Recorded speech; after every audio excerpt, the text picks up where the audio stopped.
Hi friends, my name is Brittany from Brittany Loves Reading, and today is the start of my week reading Kindle Unlimited books.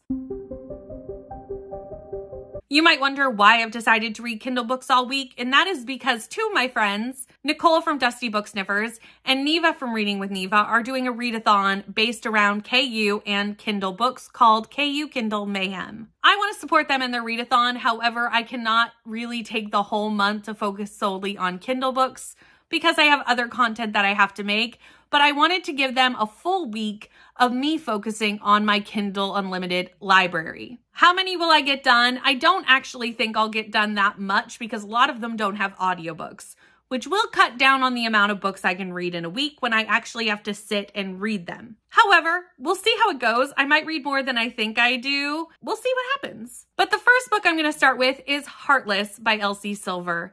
This is the second book in the Chestnut Springs series. I am a host for Chestnut Springs Along, so I have to read this month anyway. If you don't know what Chestnut Springs Along is, it's hosted by Claire from Claire's Creative Corner, and Leandra and I are co-hosts, and we're reading one Chestnut Springs book a month.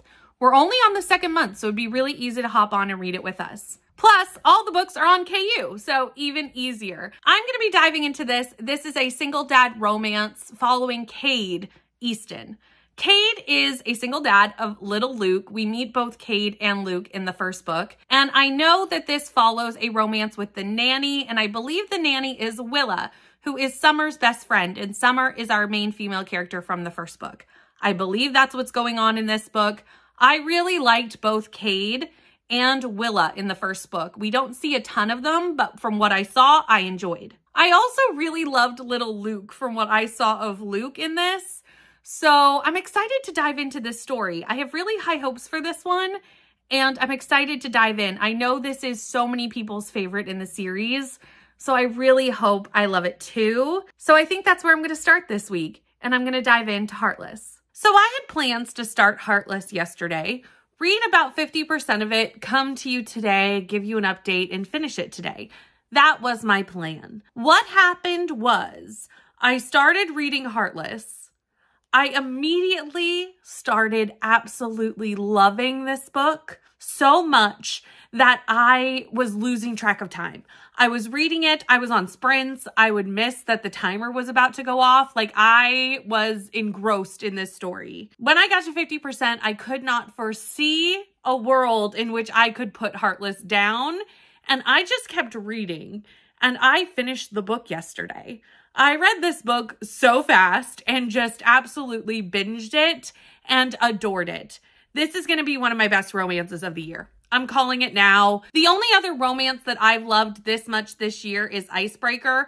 The stories are very, very different, but my feeling of reading them was very similar. Just the joy that they brought to me while I was reading them was very similar. I absolutely had a fabulous time being on the Easton Ranch with Willa and Luke and Cade.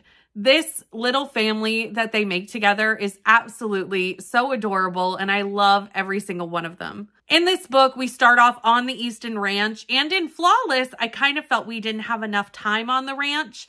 Luckily, in this book, we spend pretty much the entire book on the ranch because Cade is the one running the ranch, taking care of the ranch. His father is retired. Cade is now the main rancher of this family ranch. He is heading into summer. Luke is home from school for the summer, and he still needs to run a ranch while also taking care of a very precocious 5-year-old. He knows he needs a nanny, so Summer, our main character from the first book, helps him interview nannies. And very quickly, we realize that none of the nannies are very good. They are really there to get into Cade's good graces and not really to look after Luke. And he is trying to get Summer to do it, but Summer just started her own business. She does not have time to look after Luke for the whole summer. So she calls up her best friend Willa, and Willa comes down to be the nanny for the summer and live at Cade's house and look after Luke. And the relationship between Luke and Willa is just so lovely and cute, and every moment they are together just made my heart grow 10 sizes. I was like the Grinch. Cade is super grumpy, but he's been through a lot. He's a single dad. He's taking care of his whole family. He's taking care of this ranch. Cade has a lot of responsibilities, and nobody's really necessarily looking out for Cade. And I think that brings into some of the reasons why he is so grumpy. Willa is fun and bubbly and sarcastic, and she's got the sunshine, so we have a little bit of a grumpy sunshine trope. We also have quite a bit of an age gap. Cade is about 37, 38. Willa is 25. But I do feel like that was done very, very well. Luke is that little side character that I absolutely adore in a book. And Luke was my favorite character probably in this book, or at least his relationships with his dad and with Willa and even with the extended family were so special. The writing had me squealing at times in happiness. It had me tearing up at times. By the ending of this book, I was crying. There was absolutely no way I could ever put this down. I rarely binge through books. It does not happen very often. I'm usually reading many, many books at a time or working on many projects, so I stop so I can vlog. This is not something I typically do. So the fact that I just sat down and could not stop reading this just shows how much I absolutely adored it. And I did give this 5 stars. So for those who maybe tried Flawless and did not love Flawless as much as maybe some other people did, I know that this series is super hyped. And when you go into a super hyped series and you don't maybe love the first book, it maybe stops you from continuing. Please try Heartless. I did not dislike Flawless. It was just very middle of the road for me. I gave it 3 stars, but I'm so glad I continued on and that I read this book. If you want to know my full in-depth thoughts, we will actually be having a live show for this next month. I believe the first Saturday of the month. I'll link all the information down below for that. And if you want to read it with us and come chat with us for Chestnut Springs Along, you're definitely going to want to do that. The next book I'm going to be starting is one that I've had on my KU for quite a long time. And when I did my What's on my KU list video, a lot of people wanted to read this book together. So today we're actually starting a buddy read of that, and that is Autopsy of a Fairytale. This is pitched as Beauty of the Beast meets Criminal Minds, and I needed no other information.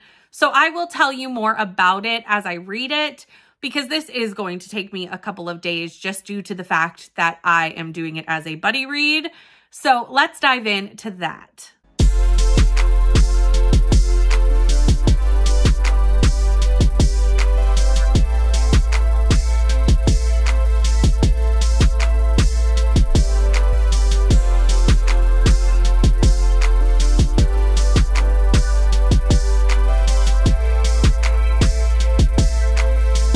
Okay, friends, I got to 25% of Autopsy of a Fairytale, and I am going to DNF this. There's a couple of reasons for that, one of them being the writing style, and I will explain that in a minute. But the other one was that what really drew me to this was it was Beauty and the Beast meets Criminal Minds, and I really don't think we've hit at least a 25% of that on either of those things, enough for me to be intrigued to continue. The Beauty and the Beast vibes, I can kind of see if you were to tell me that there's Beauty and the Beast in here. And they did, so I can see it. Her name is Belle, so that helps kind of see her as Belle. I see who the Beast is. I see our Gaston character. I think I know it because you named her Belle and because you told me. Other than that, I don't really get those vibes from this book. At least not enough for my retelling loving heart. Then with the Criminal Minds part, I can see that the crime itself is very dark. It's very serial killer, dark crime. However, the writing style and this small town that it's set in and the way we're focusing on the small town feels like a cozy mystery. So the two things I feel like are almost opposed to each other, and I don't feel like it's super seamless because it feels like a cozy, but it's trying to be super dark and serious. And I think the two things in my mind are just not working. This could be definitely just a me thing, a writing style thing. These are my opinions at only 25% of a book. So I can only talk about what I've read and how I'm feeling and why I'm DNFing it. If you loved this book, I'm so glad. But for me, this is a no-go, and I'm gonna just move on to my next Kindle Unlimited read. It is now Thursday, so I can probably get in one more book before the end of the week. So I think I'm going to pick up the oldest book on my Kindle Unlimited library. And that is Ink by Elizabeth Hunter. This is a romance set in a tattoo shop and was recommended to me by Leandra a very long time ago. Long time ago. And I am finally going to dive into this. It's not that big.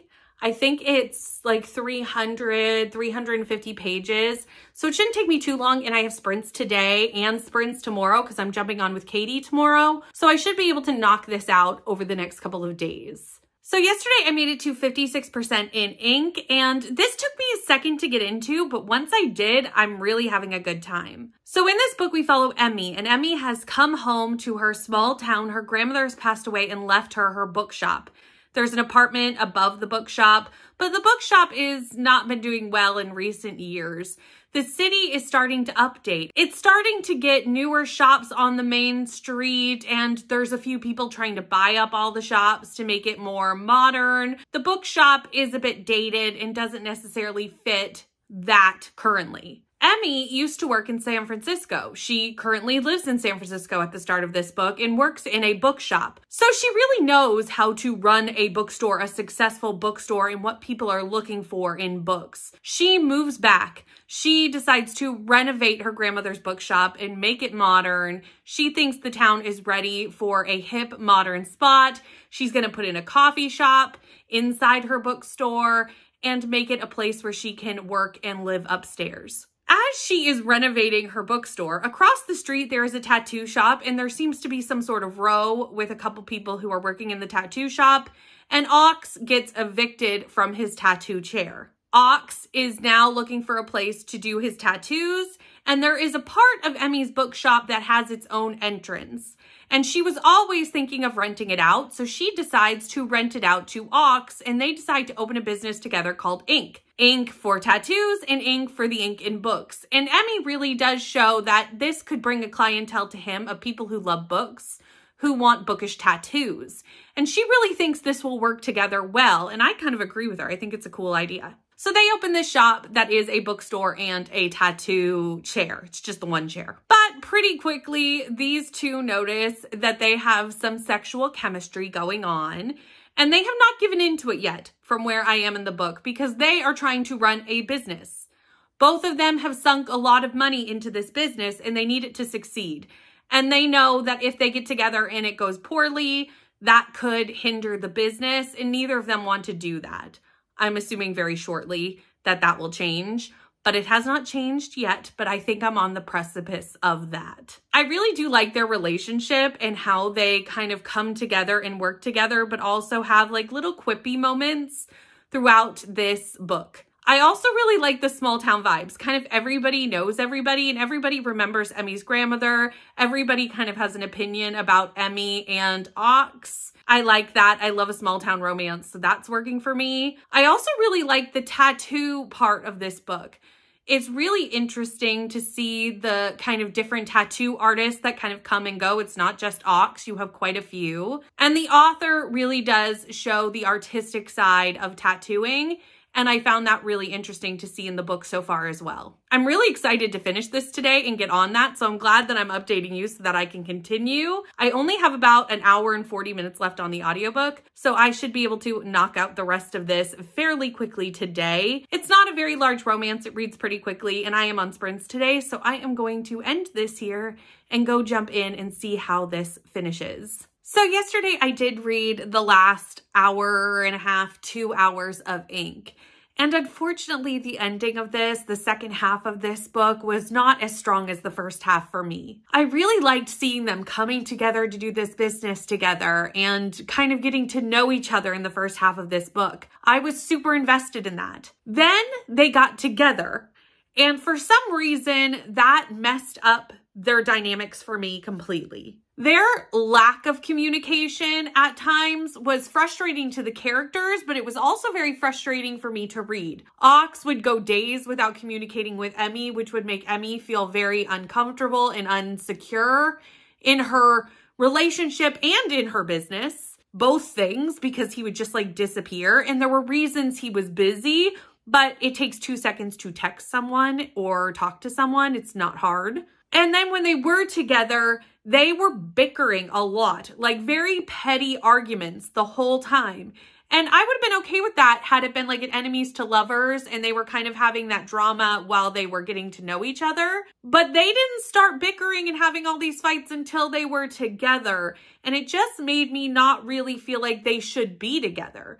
They did not seem on the same page once they got together. They were on the same page while they were making the business. But then they got together and it was like they had no idea what either of them wanted. They had no communication around it. And when they did communicate, they were fighting. And that just did not work for me, unfortunately, because with a romance, I have to believe these two people are going to end up together. And I don't know if this relationship would actually last in real life. Or at least there would need to be more times of not bickering than is bickering. And 90% of their relationship that I saw was conflict between them. Or just not communicating at all and one or both of them feeling uncomfortable or insecure in their relationship. So that part of the book didn't work. I really did like the beginning part of this book though, and seeing the different tattoo elements and all the things that I talked about yesterday. So with all of that in mind, I ended up giving this a 3-star rating. So for this week, for reading KU books, we had some success, we had some middle, we had some not as good.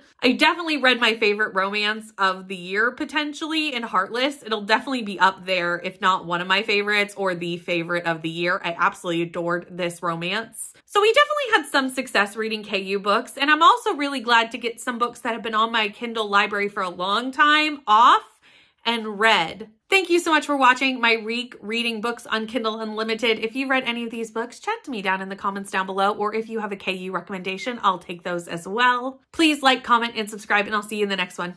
Bye.